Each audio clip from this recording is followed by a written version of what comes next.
Just on that, I want to get your thoughts on Malcolm Turnbull as well. I played a bit of his comment. He did a podcast with The Guardian earlier. Interesting who he talks to, isn't it? He seems to be saying that he would have won the election and that their climate policies, the coalition's climate policies, are wrong. These are the policies that helped win them the election. Let's have a listen to a little bit more of what Malcolm Turnbull had to say. Labor obviously, as they acknowledge, lost that last election. Scott campaigned very well in all of the circumstances, but the coup and the insurgency and Dutton and others put a lot of lead in his saddlebags.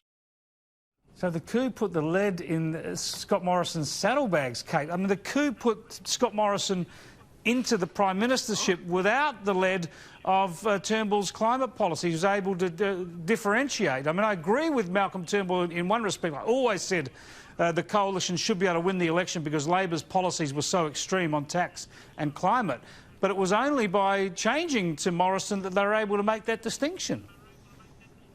Look, I just liken this to being like a football captain who got dropped from the team and now he wants to come back and say that, you know, he would have won it for them. Well, the thing is, Scott Morrison won it for them and he did win it based on some of the changes that he made. He won what was deemed an unwinnable election by a lot of people.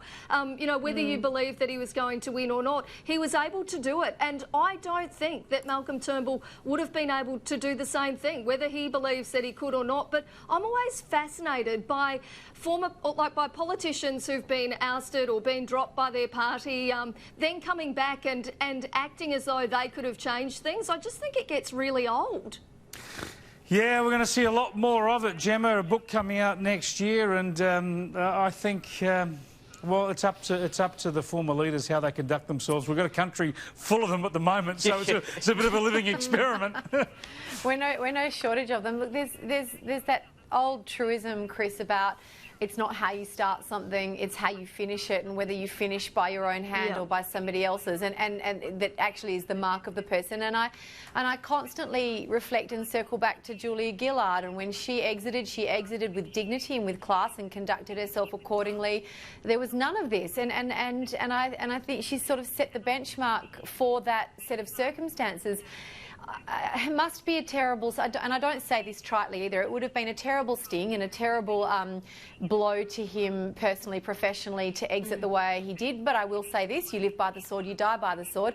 That being said, it does him...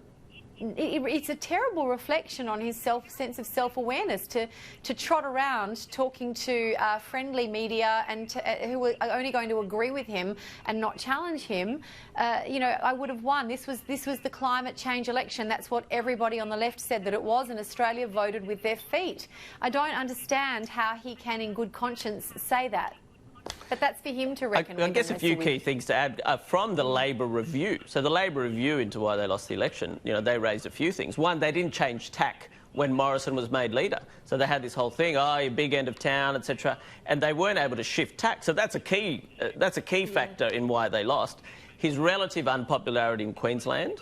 I guess one of his pros was that he was relatively popular in Victoria, yet Morrison was able to stem the tide there. They didn't lose nearly as badly as they did in Victoria. So, and Tasmania. And look, there's no question, you know, Malcolm has lots of pockets of popularity, but Morrison was able to hold on to many aspects of Malcolm's forts, yet gain these areas that I'm sure Malcolm would not have.